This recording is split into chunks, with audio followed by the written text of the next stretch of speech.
नमस्कार मित्रों, संस्कृत शुरुआती ऑनलाइन क्लास में आप सभी का स्वागत। देखिए मित्रों, अपन पढ़ रहे थे संस्कृत वर्णमाला और संस्कृत वर्णमाला में अपन ने स्वर और व्यंजन विस्तार पूर्वक पढ़े थे। आज अपन उसी कड़ी के अंदर प्रयत्न के बारे में अध्ययन करेंगे कि प्रयत्न किसे कहते हैं, प्रयत्न कितने होते हैं, प्रश्न इसमें से किस प्रकार बन सकता है, उसके बारे में आज अपन अध्ययन करेंगे। तो लीजिए, अपना टॉपिक है प्रयत्न। और प्रयत्न को यत्न भी कहते हैं। यत्न कहते हैं कोशिश को और प्रयत्न कहते हैं एक अच्छी कोशिश को, विशेष कोशिश को।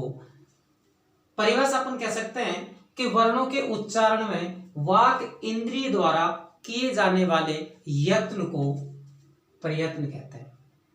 क्या सुना मित्रों? वर्णों के उच्चारण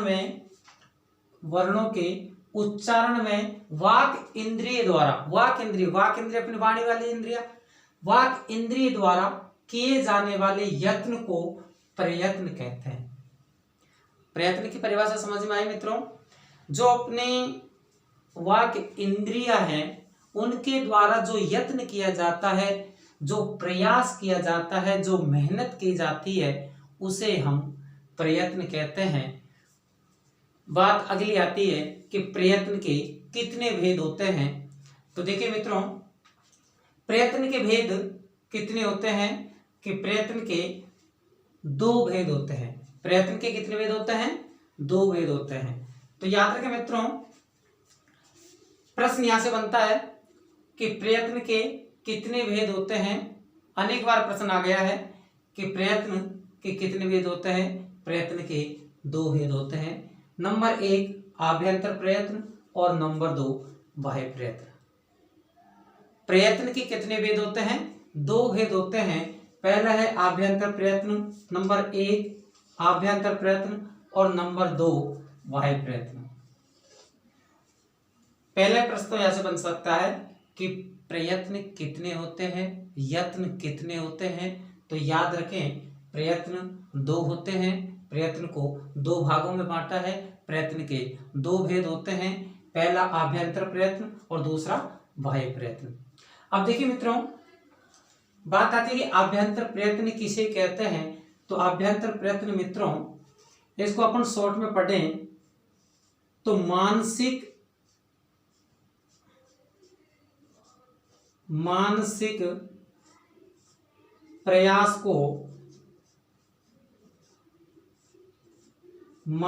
प्रयास को आभ्यंतर प्रयत्न कहते हैं। मानसिक प्रयास को आभ्यंतर प्रयत्न कहते हैं। तो देखिए मित्रों कि वर्णों के उच्चारण करने से पहले, क्या वर्णों के उच्चारण करने से पहले जो क्रिया की जाती है उसे आभ्यंतर प्रयत्न कहते हैं। वर्णों के उच्चारण करने से पहले, जैसे अपन वर्णों को उच्चारण करेंगे, वर्णों को उच्चारण करने से पहले जो क्रिया की जाती है, वाक इंद्रियों के द्वारा पहले जो क्रिया की जाती है उसे हम आभ्यंतर प्रयत्न कहते हैं और उसी को हम मानसिक प्रयास कहते हैं। उसे हम क्या कहते हैं? मानसिक प्रयास कहते हैं। और बाह्य प्रयत्न की बात करें तो इसको वाचिक प्रयास कहा जाता है। इसको कौन से प्रयास कहा जाता है? वाचिक प्रयास इसको कहते हैं। इसको वाचिक प्रयास के नाम से जाना जाता है।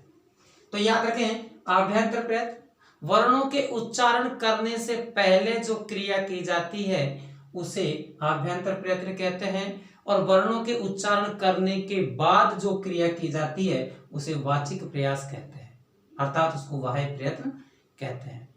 तो याद रखें, दो प्रयत्न आपके, आभ्यंतर और बाह्य प्रयत्न। आभ्यंतर प्रयत्न की परिभाषा समझ में आई। वर्णों के उच्चारण करने से पहले जो क्रिया की जाती है उसे आभ्यंतर प्रयत्न कहते हैं। आभ्यंतर प्रयत्न बोले तो मानसिक प्रयास को कहते हैं। और दूसरा है अपना बाह्य प्रयत्न, तो वर्णों के उच्चारण करने के बाद जो क्रिया की जाती है उसे बाह्य प्रयत्न कहते हैं। और बाह्य प्रयत्न बोले तो वाचिक प्रयास को बाह्य प्रयत्न कहते हैं। अब बात आती है मित्रों, अब प्रश्न यहां से बनना शुरू होते हैं। एक प्रश्न तो आपको यहां बन गया था कि प्रयत्न कितने होते हैं। अब प्रश्न यहाँ से बनते हैं, निश्चित तौर पर यहाँ से प्रश्न उठेगा। तो देखिए मित्रों कि आभ्यंतर प्रयत्न के कितने भेद हैं। पूछता है कि आभ्यंतर प्रयत्न के भेद कितने हैं, आभ्यंतर प्रयत्न के कितने भेद हैं, और वो भेद पूछता है कितने भेद है इसके। तो देखिएगा, देखिए मित्रों भेद के बारे में अपन बात करें तो देखिए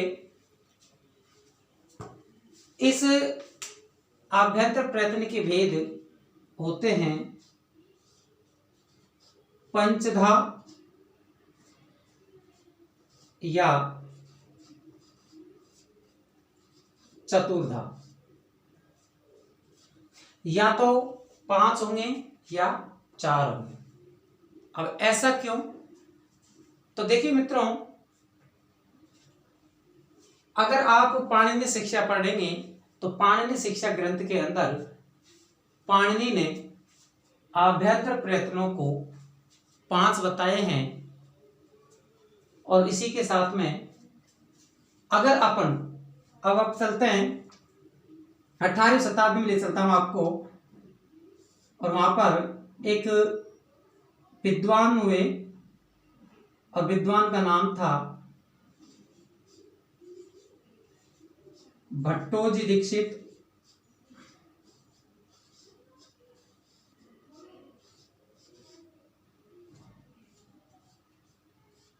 भट्टोजी दीक्षित। अब देखिए मित्रों,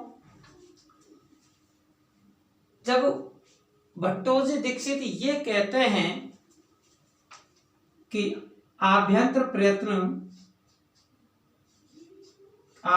प्रयत्नों की संख्या 4 होती है। कितनी होती है आभ्यंतर प्रयत्नों की संख्या? 4 होती है। क्योंकि मित्रों अब हम इसी के आगे बढ़ते हैं तो भट्टोजी दीक्षित के बाद इनके शिष्य की अपन बात करते हैं।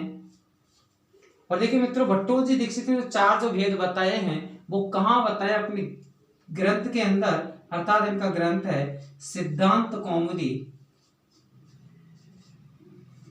सिद्धांत कौमुदी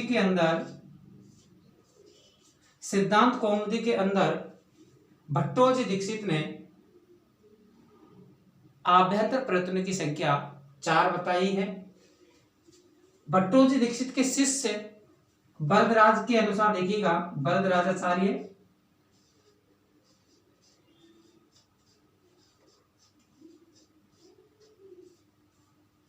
भट्टोजी दीक्षित के जो शिष्य हुए वरदराजाचार्य है, इन्होंने आभ्यंतर प्रयत्नों की संख्या पंचधा अर्थात चतुर्धा और पंचधा का भेद 4 तो भट्टोजी दीक्षित ने माने, और जबकि भरद्वाज ने कितने माने हैं? पंचधा। 5 माने हैं। किस ग्रंथ में इन्होंने लिखा है? लघु सिद्धांत कौमुदी में इन्होंने स्पष्ट लिखा है कि आभ्यंतर प्रयत्नों की संख्या पंचधा 5 होती है। तो देखिए मित्रों, अब आभ्यंतर प्रयत्न के भेद 5 होते हैं या 4 होते हैं।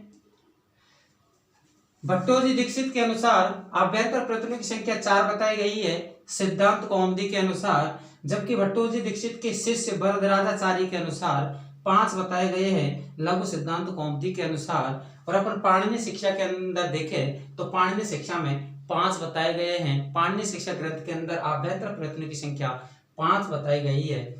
अब इसी कड़ी में आपके रीट 2015 के अंदर प्रश्न आया था, आपको याद होनी चाहिए। मैं प्रश्न आपको यह बताता हूं कि रीट 2015 के अंदर प्रश्न आया था, और आपको याद होनी चाहिए कि रीट 2015 के अंदर प्रश्न कौन सा आया था। और प्रश्न आया था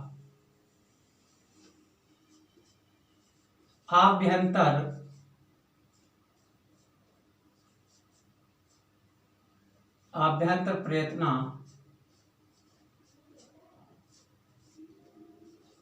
कति।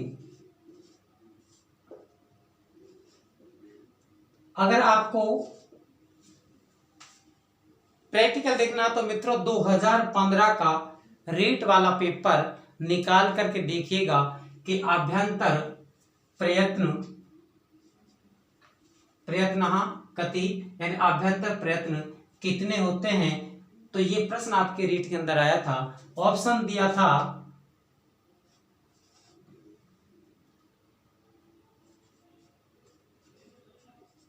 चत्वारः,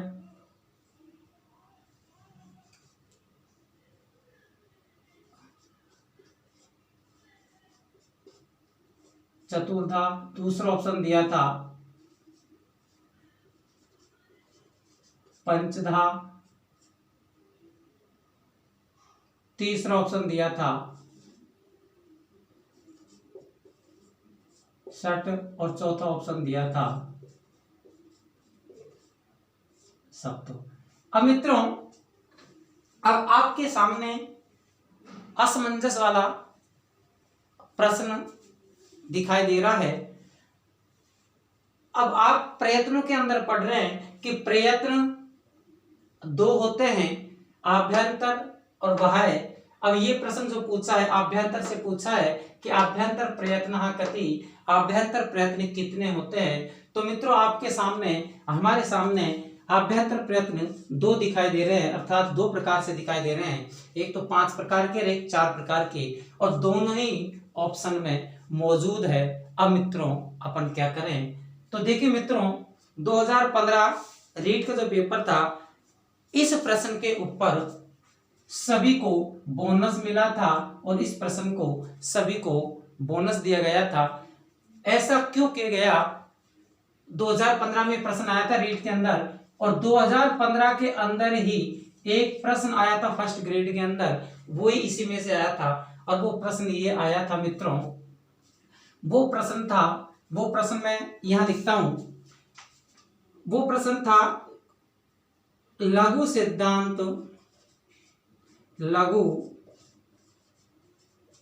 सिद्धांत कौमुद्याम, लघु सिद्धांत कौमुद्याम आभ्यंतर प्रयत्न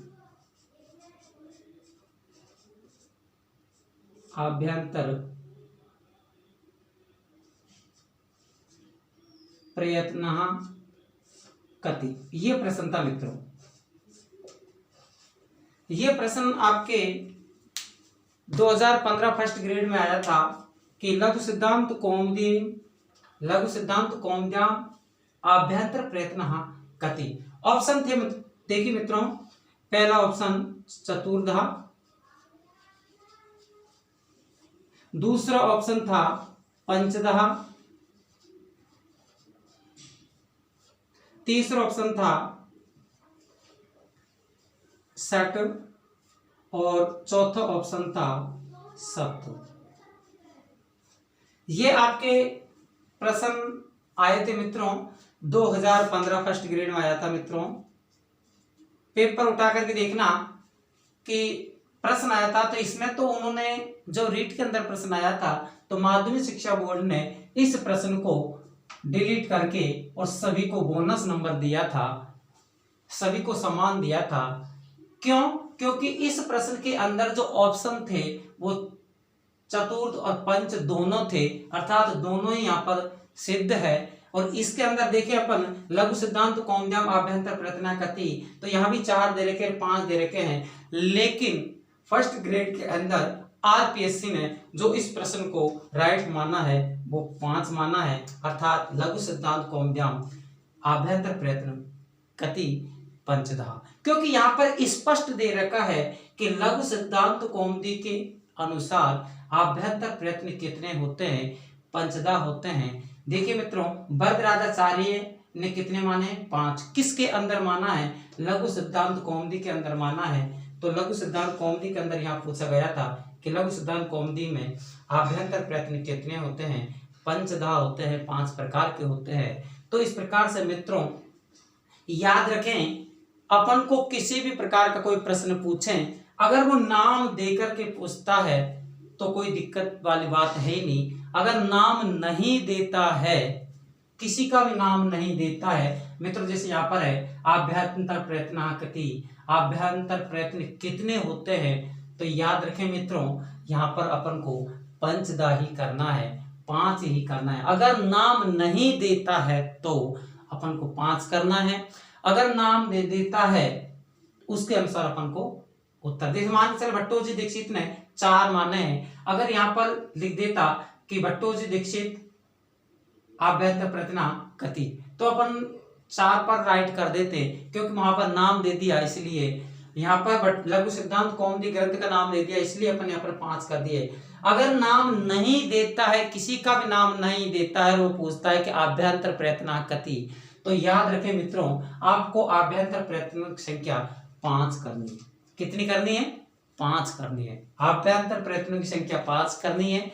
नाम नहीं देता है तो, और नाम दे देता है तब अपन भट्टोजी दीक्षित के अनुसार पूछे तो अपन वहां 4 करेंगे। तो इस प्रकार से मित्रों प्रश्न बनते हैं आपके आभ्यंतर प्रयत्नों से।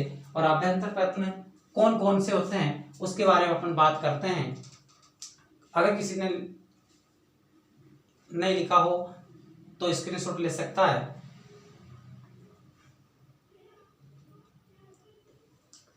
हाँ तो देखिए मित्रों अब अपन पढ़ेंगे कि आभ्यंतर प्रयत्न 5 होते हैं और 5 कौन कौन से होते हैं वो भी अपन देखेंगे। हाँ तो देखिए आभ्यंतर प्रयत्नों की संख्या 5 बताई गई है और 5 में नंबर 1 स्पष्ट आभ्यंतर प्रयत्न नंबर 1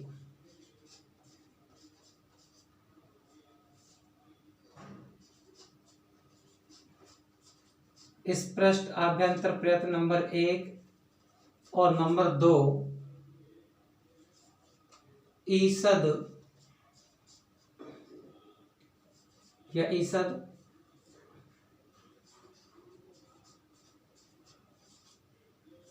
मित्रों अभी तक यदि किसी ने चैनल को सब्सक्राइब नहीं किया है तो मित्रों चैनल को सब्सक्राइब करें, लाइक करें, शेयर करें, कमेंट्स करें। अगर किसी को कोई डाउट हो तो वीडियो के नीचे कमेंट्स बॉक्स में कमेंट्स करें, उसका उत्तर मित्रों मैं आपको कमेंट्स बॉक्स में दे दूंगा।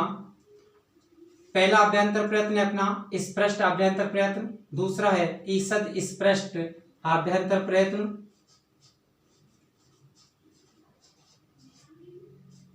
आभ्यंतर प्रयत्न। नंबर 3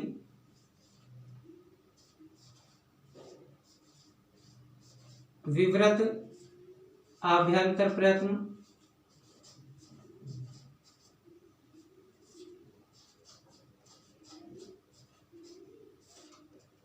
और नंबर 4 ईषद विवृत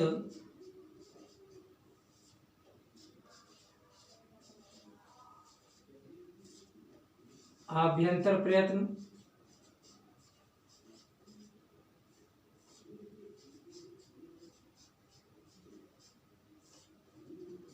और नंबर 5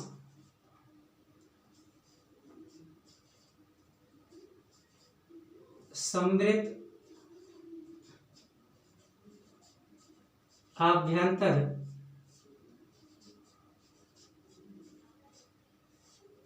प्रयत्न। तो मित्रों आपके जो आभ्यंतर प्रयत्न होते हैं वो 5 होते हैं और 5 प्रयत्न कौन कौन से होते हैं? स्पष्ट, ईषद स्पष्ट, विवृत, ईषद विवृत और समृद्ध। ये आपके 5 आभ्यंतर प्रयत्न होते हैं।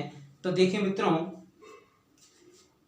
ये 5 आभ्यंतर प्रयत्न होते हैं। यहां से प्रश्न आपका निश्चित उठता है। तो मैंने आपको बताया पहला प्रश्न तो आपको यहां से उठ गया था कि प्रयत्न कितने होते हैं? 2 होते हैं। उसके बाद में प्रश्न यहां से उठ गया कि आभ्यंतर प्रयत्न कितने होते हैं? आभ्यंतर प्रयत्न 5 होते हैं। लघु सिद्धांत कौमुदी के अनुसार, भरद्वाज के अनुसार 5 माने गए हैं, पाणिनि शिक्षा के अनुसार 5 माने गए हैं, लेकिन भट्टोजी दीक्षित की व्याकरण सिद्धांत कौमुदी के अनुसार अर्थात सिद्धांत कौमुदी के अनुसार 4 माने गए हैं। तो यहां से प्रश्न हो गया। अब प्रश्न यहां से आता है कि आभ्यंतर प्रयत्न 5 होते हैं। इनमें से प्रश्न आता है कि किस प्रयत्न के अंदर कौन से वर्ण गिने जाएंगे, कौन से वर्ण को कौन सा प्रयत्न माना गया है। तो पहला प्रयत्न है अपना स्पष्ट आभ्यंतर प्रयत्न। तो मित्रों इससे पहले अपन ने व्यंजन वर्ण पढ़े थे और व्यंजन वर्ण में अपन ने पढ़े थे स्पर्श वर्ण पढ़े थे, अंतस्थ वर्ण पढ़े थे, ऊष्म वर्ण पढ़े थे। तो याद रखें मित्रों स्पष्ट वर्ण स्पर्श वर्ण को ही कहते हैं कि जिन वर्णों को उच्चारण करते समय, बोलते समय मुख विवर की वाक इंद्रियों को स्पर्श करते हुए ध्वनि मुख विवर से बाहर निकलती है। स्पर्श करते हुए वाक इंद्रियों को स्पर्श करते हुए ध्वनि मुख विवर से बाहर निकलती है। स्पर्श करते हुए ध्वनि बाहर निकलती है, इसलिए उनको स्पर्श वर्ण कहते हैं। और विभिन्न वाक इंद्रियों को स्पर्श करने के कारण इन वर्णों को स्पष्ट कहा गया है। तो याद रखें मित्रों स्पर्श वर्णों को ही स्पष्ट वर्ण कहते हैं। अर्थात स्पर्श वर्ण कौन कौन से होते हैं, कैसे लेकर मैं तक के जो वर्ण होते हैं 25 वर्ण जो होते हैं स्पर्श वर्ण वो स्पष्ट कहलाते हैं। तो याद रखें मित्रों कैसे लेकर के कहां से हैं, क त मैं पर्यंतम,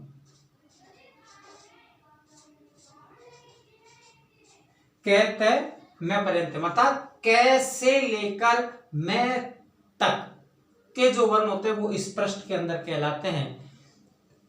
कैसे लेकर के मैं तक, और इनकी संख्या कितनी होती है मित्रों 25 होती है। कितनी होती है 25 होती है। अर्थात जो स्पर्श वर्ण होते हैं वो स्पष्ट कहलाते हैं। दूसरा अपने पास में ईसद स्पृष्ट, ईसद यानी होता है थोड़ा और स्पष्ट यानी होता है स्पर्श, थोड़ा स्पर्श। तो जिन वर्णों को उच्चारण करते समय वायु मुख विवर से अर्थात वाक इंद्रियों को थोड़ा स्पर्श करती हुई बाहर निकलती है, अर्थात जिन वर्णों को बोलते समय वर्ण की ध्वनि जिह्वा के मध्य भाग से निकल करके बाहर निकलती है उन्हें ईसद स्पष्ट वर्ण कहते हैं। और ईसद स्पष्ट वर्णों के अंदर मित्रों आपको याद होनी चाहिए य, व, रे और ले वर्ण गिने जाते हैं। और ये वे रेले वर्ण कौन से होते हैं, तो आपको याद होनी चाहिए मित्रों ये वे रेले अंतस्थ कहलाते हैं, यण वर्ण कहलाते हैं, जिनको ईसद स्पष्ट आभ्यंतर प्रयत्न के अंदर रखा गया है। अब मित्रों तीसरा नंबर का है अपना विवृत आभ्यंतर प्रयत्न। विवृत का मतलब होता है पूर्णतः खुला रहना। जिन वर्णों को उच्चारण करते समय, जिन वर्णों को बोलते समय मुंह पूर्णतः खुला रहता हो वे वर्ण विवृत कहलाते हैं। और विवृत के अंदर अच स्वर गिने जाते हैं, अर्थात समस्त स्वर जो होते हैं अच वर्ण गिने जाते हैं। समस्त स्वराहा जिनको अपन कहते हैं वो इसके अंदर गिने जाएंगे। विवृत के अंदर अच स्वराहा यानी सभी स्वर इसके अंदर माने जाएंगे। अब बात आती है मित्रों ईसद विवृत आभ्यंतर प्रयत्न। अब आपके याद होनी चाहिए जब आपने व्यंजन वर्ण पढ़े थे तो व्यंजन वर्ण में स्पर्श वर्ण पढ़ा था, अंतस्थ वर्ण पढ़ा था, ऊष्म वर्ण पढ़ा था। अब देखिए स्पर्श वर्ण आपने ले लिए, अंतस्थ वर्ण आपने ले लिए, स्वर इधर आएंगे। अब कौन सा बच गया, ऊष्म वर्ण बच गए। तो याद रखें मित्रों ईसद विवृत के अंदर ईसद यानी होता थोड़ा, विवृत यानी होता खुला रहना। जिन वर्णों को बोलते समय मुंह थोड़ा खुला रहता हो उन्हें ईसद विवृत कहते हैं। और ईसद विवृत के अंदर ऊष्म वर्ण गिने जाएंगे से और है, ये वर्ण ईसद विवृत के अंदर गिने जाएंगे। और अंतिम जो आपका है वो है समृद्ध। अब देखिए मित्रों वर्णमाला तो इसमें कंप्लीट हो गई, अब कौन सा बच गया, तो इसके लिए देखिए समृद्ध आभ्यंतर जो प्रयत्न है इसमें केवल ऋस्व आकार को गिना गया है और इस आकार को भी प्रयोग की दशा में इसमें काउंट किया गया है। प्रयोग दशा में कौन सी दशा में है मित्रों? प्रयोग की दशा में इसमें बताया गया है। अगर प्रक्रिया की दशा में पूछे तो प्रक्रिया की दशा में ऋस्व आकार विवृत के अंदर माना जाएगा। तो याद रखें मित्रों, यहां से भी प्रश्न बन सकता है। तो एक प्रश्न तो यहां से बनता है, याद रख लेना कि स्पष्ट आभ्यंतर प्रयत्न के अंदर कौन से वर्ण गिने जाएंगे? कैतर में प्रयत्न, अर्थात कैसे लेकर के मैं तक के जो वर्ण होते हैं वो स्पष्ट के अंदर गिने जाएंगे, और ईसद स्पष्ट के अंदर आभ्यंतर प्रयत्न गिने जाएंगे। यण प्रत्यार के जो वर्ण है वो गिने जाएंगे। ये वे रे लय, इनकी संख्या कितनी होती है मित्रों? 4 होती है। इसी प्रकार विवृत के अंदर स्वर गिने जाएंगे और समस्त स्वर इसके अंदर गिने जाएंगे। ईसद विवृत के अंदर ऊष्म वर्ण गिने जाएंगे। स है, अर्थात सल वर्ण जो होते हैं, सल प्रत्याहार के जो वर्ण होते हैं वो ईसद विवृत के अंदर गिने जाएंगे और इनकी संख्या 4 होती है। और बात आती है कि समृद्ध आभ्यंतर प्रयत्न के अंदर कौन सा वर्ण गिना जाएगा? तो याद रखें मित्रों, समृद्ध आभ्यंतर प्रयत्न के अंदर केवल ऋस्व आकार को गिना जाएगा और वो भी प्रयोग की दशा में गिना जाएगा। अगर प्रश्न पूछे कि ऋस्व आकार से प्रक्रिया दशायाम आभ्यंतर प्रयत्न के, तो याद रखें प्रक्रिया की दशा में ऋस्व आकार विवृत के अंदर गिना जाता है और प्रयोग की दशा में ऋस्व आकार समृद्ध आभ्यंतर प्रयत्न के अंदर गिना जाता है। अब यहां से प्रश्न बनता है मित्रों, किस प्रकार से प्रश्न बनता है? प्रश्न किसी भी प्रकार से पूछ सकता है। देखिएगा, जैसे मान के चलते हैं आपके प्रश्न आता है, प्रश्न बनता है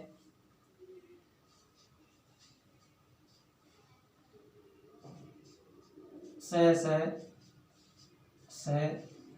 है,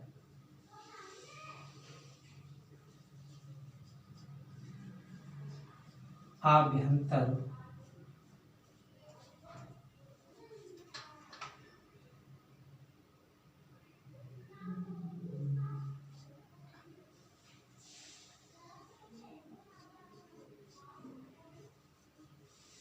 प्रयत्न, बस आगे कुछ नहीं है, क्वेश्चन मार्क दे दिया। अब वो पूछ रहा है कि से है आभ्यंतर प्रयत्न माने जाते हैं, कौन से माने जाते हैं? अब देखिए ऑप्शन आपके दे देगा मित्रों, ऑप्शन आपके दे दिया उसने स्पष्ट, नंबर 2 दे दिया उसने विवृत, और नंबर 3 दे दिया उसने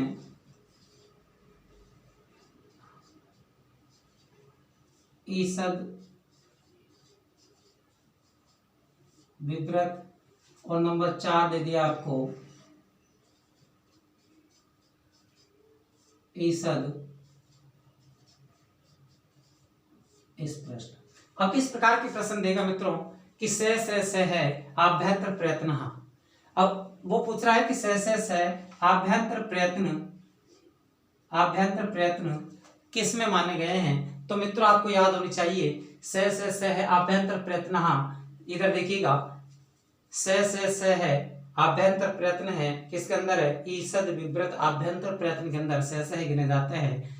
तो याद रखें मित्रों, इसमें कौन सा आंसर अपना राइट रहेगा? ईसद विवृत, ये याद रहेगा। प्रश्न किसी भी प्रकार से पूछ सकता है, प्रश्न एक बार पूछ सकता है। उसने पूछ लिया सल वर्णः आभ्यंतर प्रयत्नः, प्रश्न वही है, ऑप्शन वही है और प्रश्न बदलता जा रहा है। प्रश्न वही है लेकिन उसको बदल रहा है, घुमा रहा है, और ऑप्शन वही मिल रहा है आपको भाई, सल वर्ण आभ्यंतर प्रयत्न, यानी सल वर्ण के जो वर्ण होते हैं, सल प्रत्याहार के जो वर्ण होते हैं उनका आभ्यंतर प्रयत्न कौन सा होता है? तो मित्रों आंसर देखिए कौन सा मिलेगा आपको। सल वर्ण कौन से होते हैं? उस वर्णों को सल प्रत्याहार के वर्ण कहते हैं। उस वर्ण से है, इनको ही सल कहते हैं। तो आंसर अपना क्या हो जाएगा? वो ईसद विवृत हो जाएगा। तो इस प्रकार से याद रखें। तो ये प्रश्न किसी भी प्रकार से पूछ सकता है। आपको ये याद होनी चाहिए कि आभ्यंतर प्रयत्न 5 होते हैं, किसके अंदर कौन सा वर्ण गिना जाता है, ये आपको क्लियर होनी चाहिए। तो मित्रों ये आभ्यंतर प्रयत्नों में से किस प्रकार के प्रश्न पूछे जाते हैं। समृद्ध के अंदर से अगर प्रश्न पूछे तो याद रख लेना, ऋस्व आकार प्रयोग की दशा में समृद्ध माना जाएगा, और जबकि प्रक्रिया की दशा में, लिख देता हूं यहां पर, ऋस्व आकार प्रक्रिया की दशा में, प्रक्रिया दशा में विवृत माना जाता है, विवृत माना गया है। ये याद रखें मित्रों, इसको आप नोट कर लेना कि ऋस्व आकार प्रक्रिया दशा में विवृत माना गया है। किसमें माना गया है? विवृत माना गया है। तो देखिए मित्रों, इसको प्रक्रिया की दशा में क्या माना गया है? विवृत माना गया है, जबकि ऋस्व आकार प्रयोग की दशा में समृद्ध को कहा जाता है। तो ये याद रखें मित्रों। तो ये आपके आभ्यंतर प्रयत्न 5 थे, और इसके बाद में अपन जो अगले वीडियो में पढ़ेंगे वो पढ़ेंगे बाह्य प्रयत्न, वाचिक प्रयास कि बाह्य प्रयत्न कितने होते हैं। तो प्रश्न एक तो यहां से बन गया कि भेद कितने होते हैं? 2 होते हैं, आभ्यंतर और बाह्य। आभ्यंतर प्रयत्न कितने होते हैं? आभ्यंतर प्रयत्नों की संख्या 5 होती है। अगर इसे पूछेंगे बाह्य प्रयत्न कितने होते हैं, तो इनकी संख्या 11 होती है, और इनकी संख्या इधर से 5 होती है। तो 5 तो अपन ने क्लियर कर ही लिया। एक प्रश्न आपका क्लियर है, याद रख लेना, रीट के अंदर से इन 5 में से एक प्रश्न आपका निश्चित आएगा। ये याद रखें कि किस प्रयत्न के अंदर कौन सा वर्ण गिने जाते हैं। तो याद रखें, स्पष्ट के अंदर स्पर्श वर्ण कैसे लेकर मैं तक, ईषद स्पष्ट के अंदर आभ्यंतर प्रयत्न है, विवृत आभ्यंतर प्रयत्न के अंदर अतस्वर, और ईषद विवृत के अंदर स है ओस्मन, और समृद्ध के अंदर प्रयोग की दशा में ऋस्व आकार को माना गया है। अगर ऋस्व आकार की प्रक्रिया दशा पूछे तो वो विवृत कहलाती है। तो याद रखें मित्रों, इस प्रकार से आपके ये आभ्यंतर प्रयत्न थे। आभ्यंतर प्रयत्न के बाद में अपन अगले वीडियो में जो पढ़ेंगे वो बाह्य प्रयत्न पढ़ेंगे, और बाह्य प्रयत्न 11 होते हैं, उन 11 को अपन डिटेल से पढ़ेंगे। तो मित्रों, यदि आपको मेरा वीडियो पसंद आए तो प्लीज़ वीडियो को लाइक करें, शेयर करें, कमेंट्स करें। और हाँ, अगर किसी बच्चे को किसी भी प्रकार के प्रकरण में या किसी भी वर्ण में अगर कोई डाउट हो तो मित्रों वीडियो के कमेंट्स बॉक्स में कमेंट्स करें, उसका आंसर मैं आपको कमेंट्स बॉक्स में दे दूंगा, आंसर आपको वहीं मिल जाएगा। और अधिक से अधिक मित्रों के साथ शेयर करें। तब तक के लिए नमस्कार, जय हिंद, जय भारत।